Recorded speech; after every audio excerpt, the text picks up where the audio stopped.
I think it'd be wise to start off with creatine because it's a very popular point of discussion amongst health enthusiasts, gym bros, of course. Exactly. People interested in optimizing their cognitive health and especially sleep deprivation, which is what you sort of are starting to specialize in.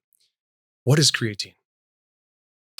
Creatine is essentially it's a molecule that our bodies make on its own that a lot of people have been supplementing with recently. And the reason that we've found a lot of benefit with it is that it seems to kind of work as a backup energy system. Mm. So one analogy I really like is kind of like driving a hybrid car, right? So it's in your best interest to use the electric part for as much as possible before you start using the gas. Yes. And a good analogy for creatine is, it's strongly associated with people like using it at the gym to get stronger. And the way I like to think about it is it allows you to use a little bit more of that electric part of your car. Mm. It's a bit of a backup energy system, if you will. So I guess moving a little bit back into physiology, not to belabor it too much, but if the mitochondria is the powerhouse of the cell, which many people are familiar with, ATP is the energy currency of the cell. Yes. And so what creatine is able to do is it's actually able to donate a phosphate group to ATP that's been used. ATP is essentially the best cellular source of fuel. It's in our best interest to keep using it because otherwise, after aerobic metabolism, we start going into anaerobic and we start developing lactate, which is kind of like going into the gas part of your hybrid car. So ATP will get used up and become ADP, adenosine diphosphate, from adenosine triphosphate. So 3 phosphates to 2.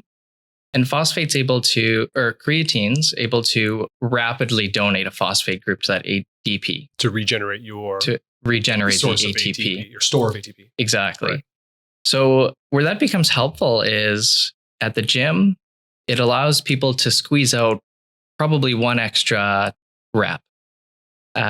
And that adds up over time, where if you're doing slightly more exercise, running a little bit further, lifting a little bit more weight, it actually leads to, over time, quite significant impacts. And we know, looking at the original literature for gaining muscle strength, people that use creatine can see like almost double the gains in strength. And especially beginners, you can see up to 30% improvement in strength in some trials versus maybe 15% people not taking creatine. So you get that huge benefit by just a little bit of extra work that you're able to do. Right. Push through it a little bit more. Exactly. So since we're talking about strength, silly question, but is creatine a steroid? In terms of in the gym, is this something that's going to get you in trouble? Is it banned by sports? Is it considered a performance enhancer? That's a great question. A lot of people think that creatine is, an anabolic steroid that's going to cause hair loss, renal failure. Yeah. What I'll say is, the International Society of Sports Nutrition recently put out a very good piece on the safety and utility of creatine.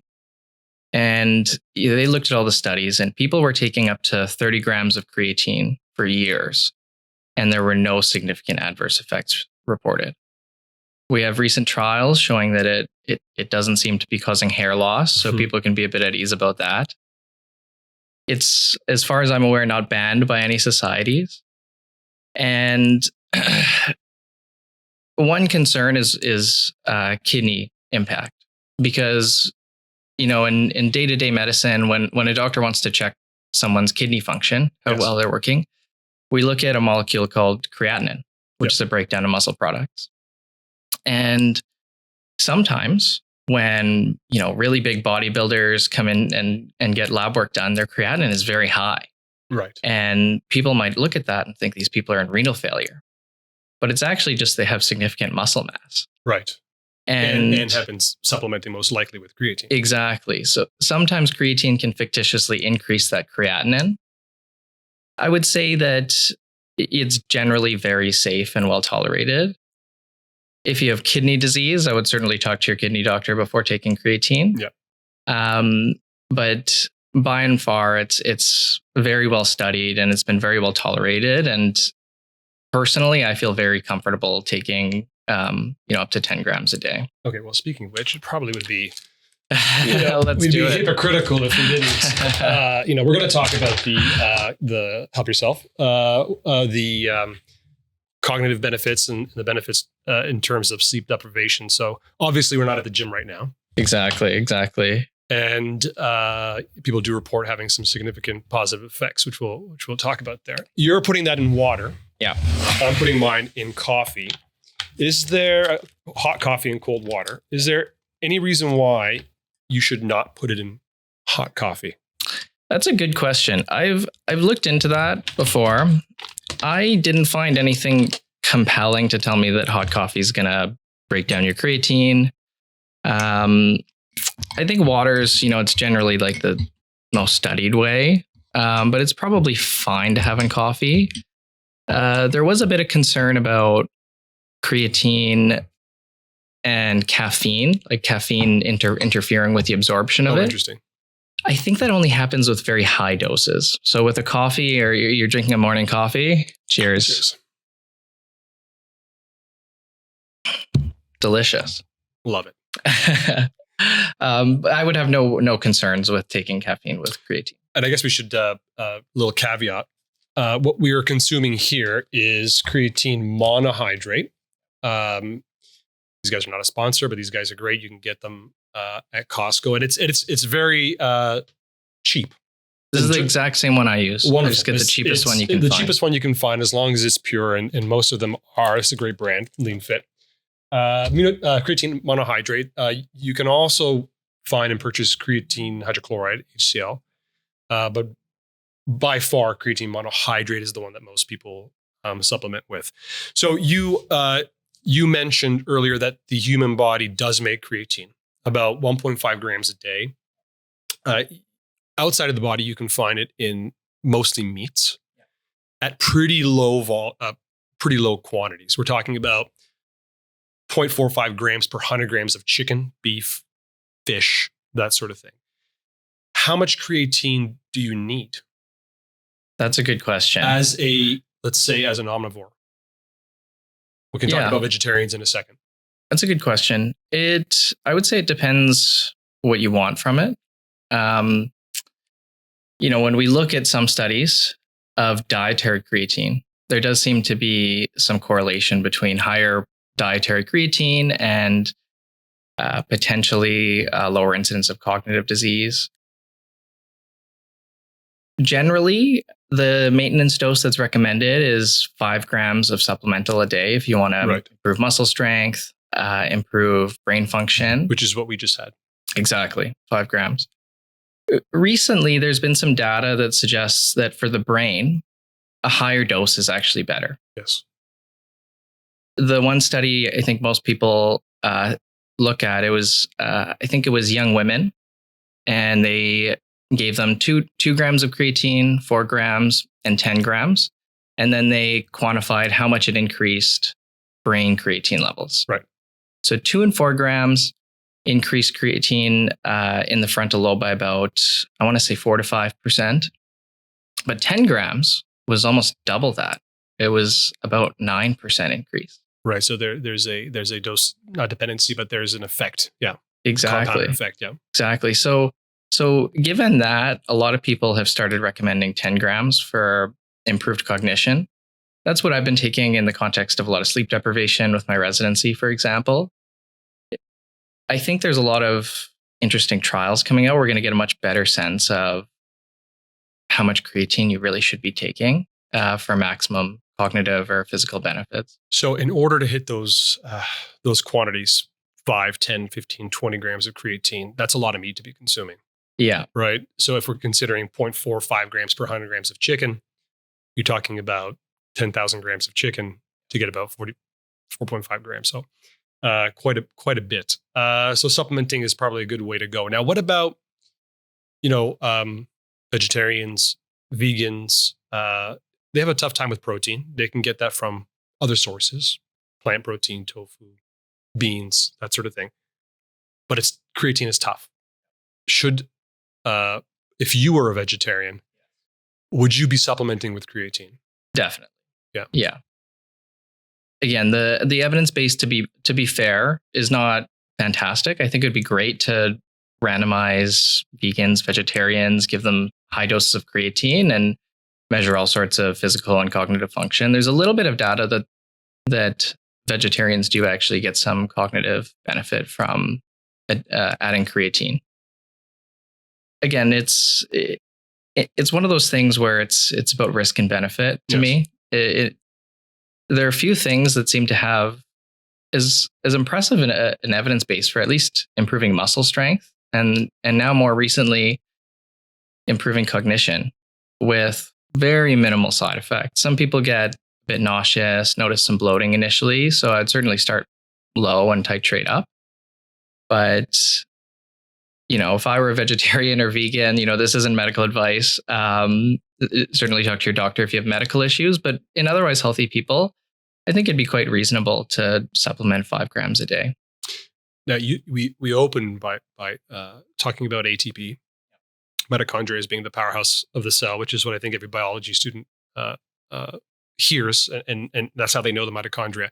What's important to note, if we're going to talk about cognition, sleep deprivation, is that the brain consumes about 20% of the body's energy. So that is sort of, I don't want to say a reason to, but it's something to keep in mind when you're talking about, hey, ATP is a source of energy. I can replenish my store of ATP by providing sources of phosphate through creatine. What did you find helped the best in terms of protocols? Because there are many out there, and on your X page, you outline 3 different protocols, and you've labeled them as creatine kickstart, consistent creatine, or protocols timing it right. 3 different protocols. They're very different, and one might be right for you. What did you find worked best for you? Yeah, I've experimented a lot, and this all came from me not wanting to suffer through sleep deprivation, not wanting to make silly mistakes that could have been avoided, and wanting to find something that would help a little bit. And so, looking at the studies, 10 grams of creatine a day seems to lead to quite a significant improvement in brain creatine levels. So I've been sticking at 10 grams a day. But there was a very fascinating study published where they sleep deprived people for 21 hours. Mm-hmm.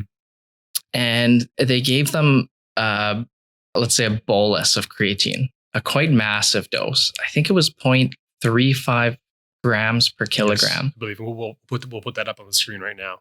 So for me, that would be about 30 grams, right? So 6 of those scoops. Yes. Which, what I will say is, I think they saw the max effect at 4 hours. And of course, when you sleep deprive people, as pretty much anyone knows, their scores of attention went down. They gave them a battery of cognitive tests. That's 4 hours of sleep? 4 hours after taking the dose, they seem to have the most significant improvement. Yes.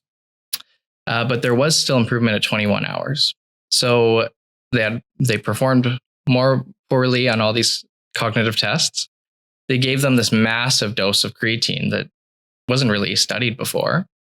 And a lot of their cognitive markers, their testing, came back to their baseline.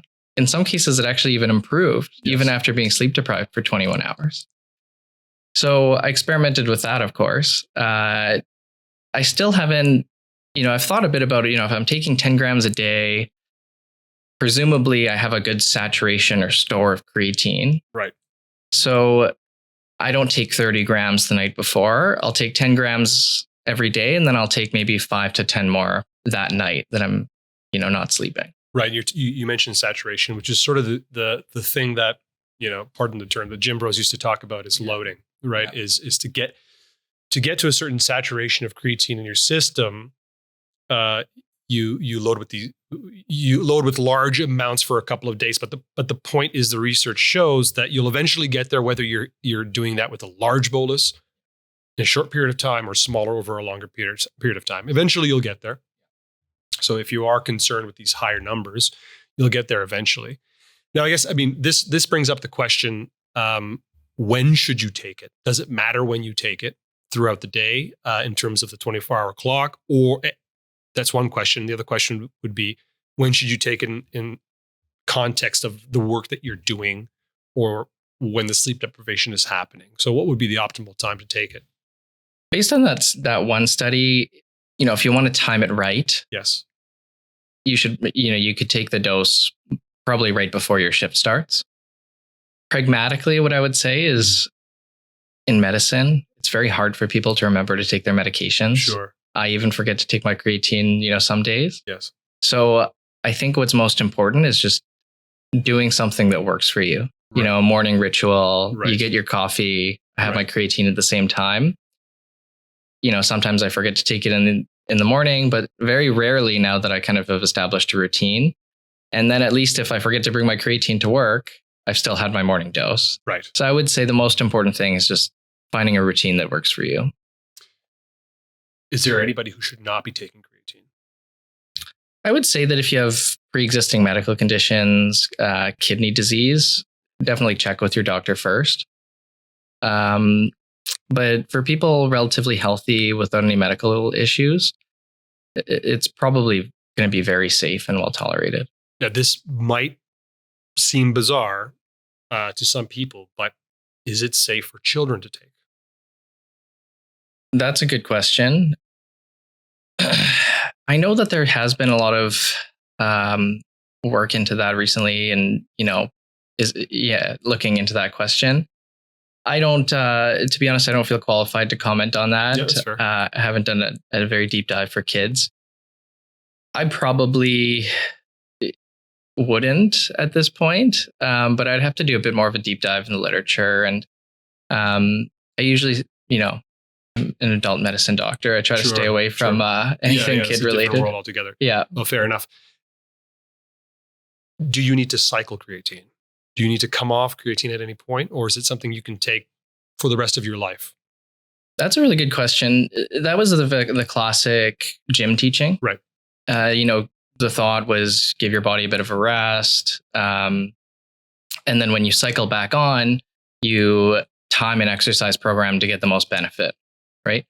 So I think it's fine to if people want to. And I've cycled a bit. And what I do really like is that once you restart it, you actually note, like at the gym, like you notice a really big difference. And I'm at the point now where I'm comfortable enough with the data where I just take it every day. I don't cycle anymore. I'm relatively confident that's going to be safe for me. Again, there's always a small risk with these things. So you might want to check with your doctor if you're going to take it for years and years. But I don't really feel the need to cycle based on the literature anymore. Now, what about the fact that you might become resistant to creatine intake? Because it's well known that creatine gets into the system via CT1, which is creatine transporter 1, is a protein that resides in cells, draws creatine into the cell so the cell can use it to replenish that ATP source. Taking exogenous creatine via supplementation does cause downregulation of that protein. Yeah. Right. So therefore, you might need to take higher doses eventually. What are your thoughts on that? Yeah, I have heard of that. That's very interesting, right? Mm-hmm. And certainly, if you're going to take a high dose of creatine for many, many years, is a concern, right? We certainly just need more research into that. Right. What I would say is, I feel like currently the benefits of taking creatine daily outweigh the risks of developing some resistance. And if I have to take a bit of a higher dose down the road from a little bit of downregulation of the receptors, I'm okay with that. But this is one of those things where, we're learning so much, every day with new studies, and we just need more research into the field. There was a really interesting study that you published in regards to maintaining muscle mass during immobilization or during injury. Yeah. Tell us a bit about that if you can recall the numbers. If not, I got them here. Yeah, I don't remember the numbers exactly. So the study said that muscle mass, so when you immobilize an elbow, for example, so it was a study looking at, I think it was artificial immobilization. They casted, healthy people. In cast, and they saw a 20 to 32% decrease in muscle mass, which is enormous. Yeah. You see that when somebody breaks their arm, they take off their cast and, half the size of the other one, essentially. But with creatine, it was less than 5%. Yeah. So, that says a lot in terms of, it's a totally different sphere of benefit, is maintaining muscle mass during an injury. Yes. And that's something that you don't really hear talked about very much. I had not heard about that until I saw you post about it. I posted about it because I can't remember the exact, I think my friend tore their ACL and they texted me and they asked, like, what can I do to preserve my muscle mass? So I just started, looking for literature on that. And then I found this creatine study that no one's ever talked about that showed these fantastic results, right? Right. I think that has a lot of profound implications. You hospitalize people and they rapidly lose muscle mass every single day. We should, consider doing a trial on that. Do they ever, in your experience, give patients creatine in the hospital? Never. No, Never. No. Not even a thought, eh? No, that'll take a while to break through, I think. Could you? Let's say you as a doctor. Could I prescribe it? I don't. If I wrote it, if I wrote it on a patient's chart, that'd be a fun experiment to see what pharmacy would say.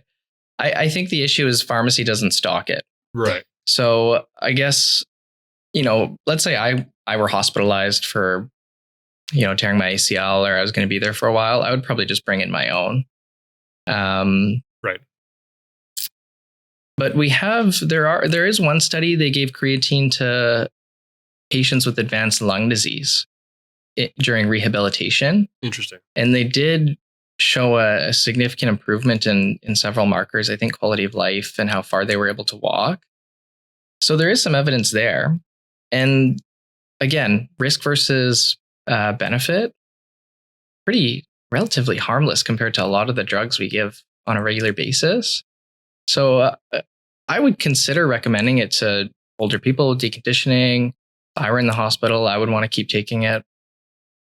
So let's look at a little bit more on the cognitive side. And, when you're talking about a situation, it's always good to look at it from two perspectives. Low brain creatine accompanies many severe neurological conditions. So we see low creatine in some neurodegenerative disorders, and it correlates with severity often. So that may show you that there is some sort of connection between creatine and cognitive performance. What do you have to say about that? Yeah, I think there's some really interesting research coming out in that field. But not all of them, right? Right? Is it Parkinson's, not Parkinson's, but muscular dystrophy? Yeah, correlated with muscular dystrophy, but not Parkinson's. So obviously very different conditions. Yeah. And I think it's a bit early to comment on if giving creatine helps. There's a little bit of, I think, mechanistic evidence. What I will say, though, is with respect to improving brain energy stores, creatine, it makes a lot of physiologic sense. Right. And I guess maybe one study to touch on briefly when we talk about creatine in the brain and reduced energy is a very cool study where they deprived people of oxygen. They took, I think it was a group of healthy young men, and they put a mask on them and they gave them 11% inspired oxygen. Wow. Atmospheric is 21. Right. And then for 90 minutes, made them do a bunch of cognitive tests. And you could see quite beautifully their oxygen saturation dropped quite low. Right, as you'd expect. Yeah. They were truly hypoxic. And what they did is they loaded one group with creatine. They did a load for a week, and they gave another group placebo. And as you can expect, the placebo group, their attention dropped, I think, 30-40% on the tests they were doing. Other cognitive tests were doing quite poorly. But loading with creatine actually brought a lot of those almost back to baseline for that full 90 minutes, which goes to show, I think, where a lot of the benefit with creatine is is when you're just about to exhaust your energy stores. Right. Because ATP, it's the best fuel we have. It's the most efficient, but it's slow to regenerate. Yes. So that goes to show that 90-minute period, starving these people of oxygen, very low oxygen. I'm surprised they even got ethics to do this study, but I'm very happy. It's a beautiful study. In those cases, creatine has massive benefits. Could it translate to benefits in people with mitochondrial dysfunction? Potentially. I think it's a really interesting area that we need to further explore. Interesting. And sort of the last thing it's great for concussion recovery. Yeah. There are some correlations with improving mood disorders, especially with sort of flipping on its head the SSRI sort of theory of depression disorders is sort of in doubt now. Serotonin theory, if you can call it that. That might be a discussion for another day. But another thing that personally interests me is the effects of creatine on diabetics. So, I myself, I'm a type 1 diabetic. There are, 0.8% of the population in Canada, at least in Canada, is type 1 diabetic. 8% is type 2 diabetic. So we're talking about almost 4 million people in total. But what we see with creatine is a 1.1% drop of A1C with creatine. And so A1C is sort of your 3-month average of blood sugar. You want to keep that as low as possible as a type 1 diabetic. And ultimately, these studies show that it's 15% greater effect than glucose, or there's a 15% greater reduction than without creatine, essentially, at the end of the day. So we talk about mood disorder, we've talked about muscle mass, we've talked about cognitive performance, and now we're talking about blood sugar levels. So it's not my point here is that creatine, it's not a panacea. It's not a one solution fits all. But there are some benefits here beyond what the gym bros would have proposed years ago. Exactly. It's very interesting. All that being said, though, in terms of sleep deprivation, I'm sure you would agree there's nothing better than a good night's sleep, right? Don't go depriving yourself of sleep. Exactly. Thinking that creatine is going to fix that. If you're a truck driver and you need to focus on the road, don't skip out on your nap. Exactly. Right? Please do not stop sleeping. So just that caveat. Yeah. Right.